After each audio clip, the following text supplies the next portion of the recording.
Hey, Craig, let's get into some coffee talk. Hey, I love it. I love doing some coffee talk. Well, talk about what? Dogs, daughters, whatever. It's coffee talk. Coffee talk. It's a coffee talk.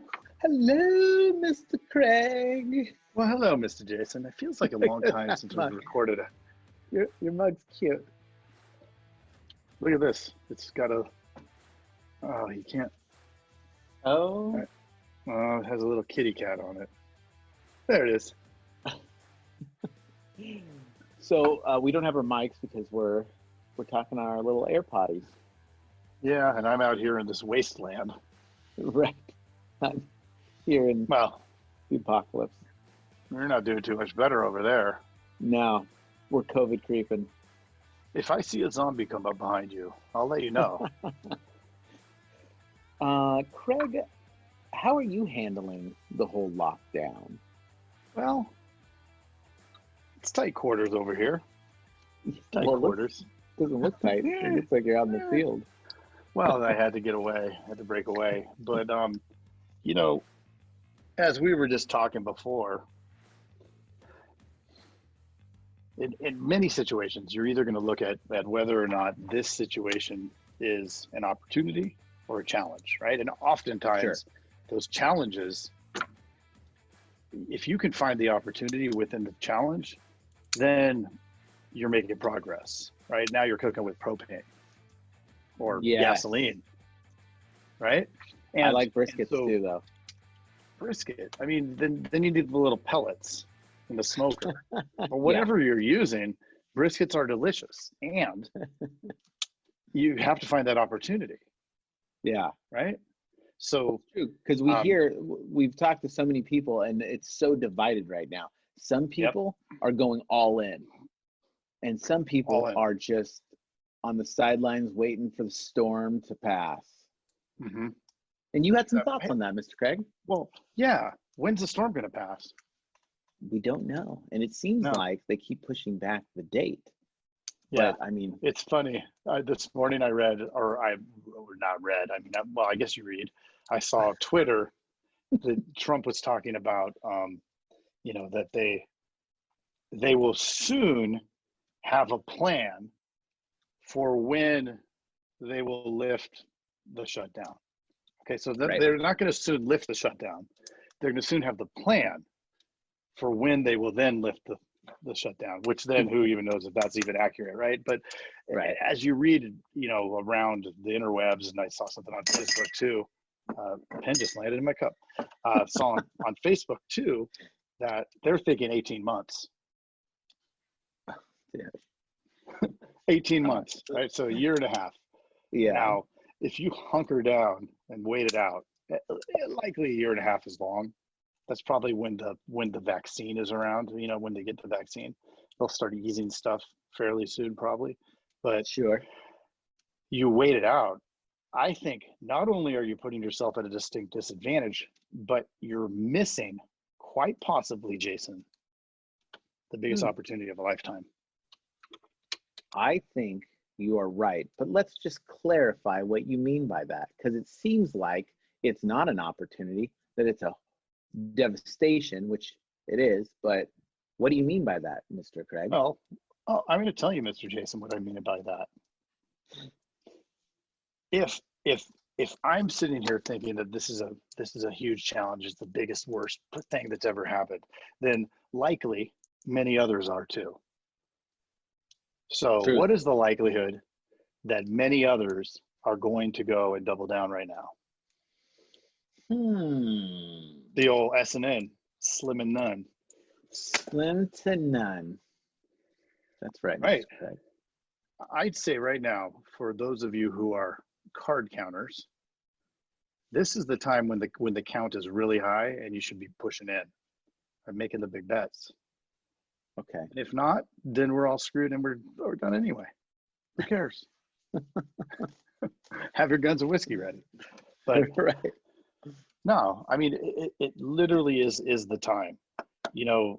When we talk about the call cadence, like when you're making dials or you have people making dials for you or whatnot, how many people call the lead one time? Yeah, right. Most, right? Most of them, I'd say 90%, probably not even 100% call the lead the first time, Right. right? They think about what they're going to say. I don't want to say the wrong thing, all that crap. How many people call the second time? A lot less. How many people call And the it third keeps time? going down. Right. Right? How many people call the 10th time? Only you and I, Right. right? And so what we know is the likelihood that everybody else, that the majority of people are pulling it back is very high, very high. Yes. So by going in, by buying more leads, by calling more people, you're definitely going to come out of this thing already on the first turn while everybody else is still at starting line. Hunkering down, Yep. coming up with their plan, writing down their new strategy. Oh, you know what? You're already behind. That's your strategy. You just lost. Yep. It's true. There's so I much. mean, what are your thoughts? Yeah, there's so much opportunity, and I think that part of it is this: is like you look at it like you're not just doing something to maybe plug the leak for right now, but you're also setting in new processes that you can use in the future to really take your agency to the next level. Like, especially we were just talking about, a lot of people didn't know what Zoom meetings were before this thing, and now kids know what Zoom meetings are because they're having virtual play dates. So remember when we had my daughter on coffee talk, or was she on a coffee, whatever? Like, she didn't know how to operate Zoom. Now that's how she's taking her college classes. Yeah. Yep. So I think that, yes, setting up the Zoom meetings for work, yeah, just all those like things that you have to do remotely can be a huge tool for the future when you're not remote, but now you want to like get your teams on, or maybe like, hey, you're taking a vacation and you can do a virtual meeting and your team's already kind of used to it. Or if it's new lead sources, training, I mean, you name it. There's so many different things that you can do now that will set you up so that when it is back to normal, you're 10 steps ahead than you were when you first started. Yeah. Well, yeah. At the beginning here, I was just talking about marketing, sales, and new biz, right? But what if we're talking about hiring? What if we're talking about meeting as a team? What if we're talking about all of these other aspects of the job? So how many people would hire a remote person pre-COVID? Right. Now, I mean, if you aren't still always be recruiting, I mean, this is a great excuse for people to say, "Oh, I'm not gonna hire anybody till after." Well, we have the highest now unemployment rate than we've had in decades, right? Right. Directly following the lowest unemployment. So now, what opportunity? Now there's actually good prospects out there to hire. So if you can hire somebody under these conditions, like I just started somebody, we'll see how it works, right? But I mean, we have to train her on Zoom. Well, what a great opportunity, because now we have recordings of all those trainings. So now we can use those to train the next person.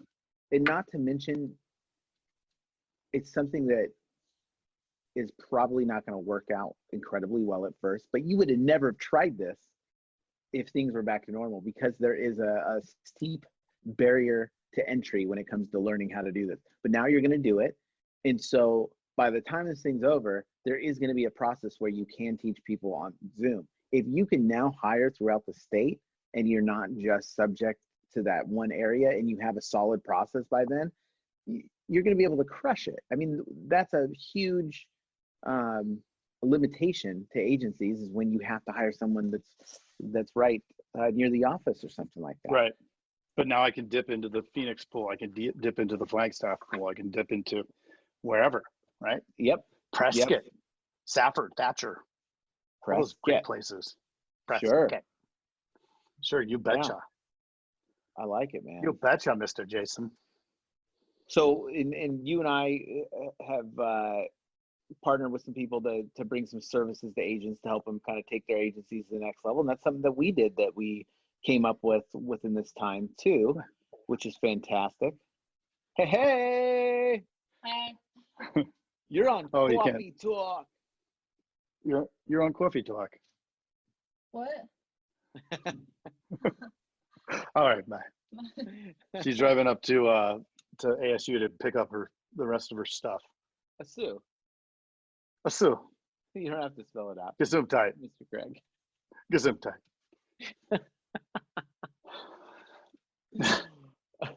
But yes, so you and I came up with some stuff, and now we're helping some agencies. We're partnered up with some people to help some agencies with telemarketing and leads and stuff like that. So it's something that you and I did.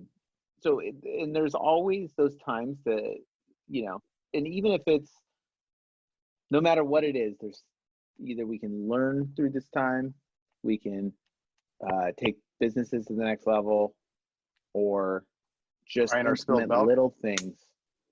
Yeah. Well, if we cry in our spilled milk, you know what's going to happen is we're going to find the other people who are crying in their spilled milk, and then we're just going to sit there and all cry together about our spilled milk. Or you find the people that aren't doing that, the ones that are getting it done. I mean, that's why I love being attached to you, Mr. Jason, because I mean, you're best.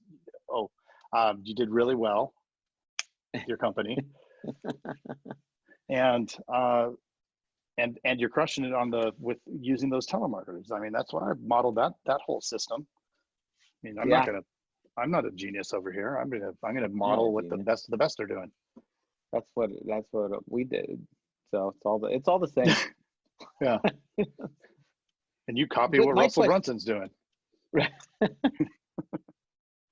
What do you think that the crying over spilled milk references babies and kids, or do you think that when that phrase came about, that people were like adults were drinking a lot of milk? That's a good question, because I can honestly tell you I do not drink a lot of milk. No. I feel like I'm crying about that. Yeah. It should be crying over the non-drank milk.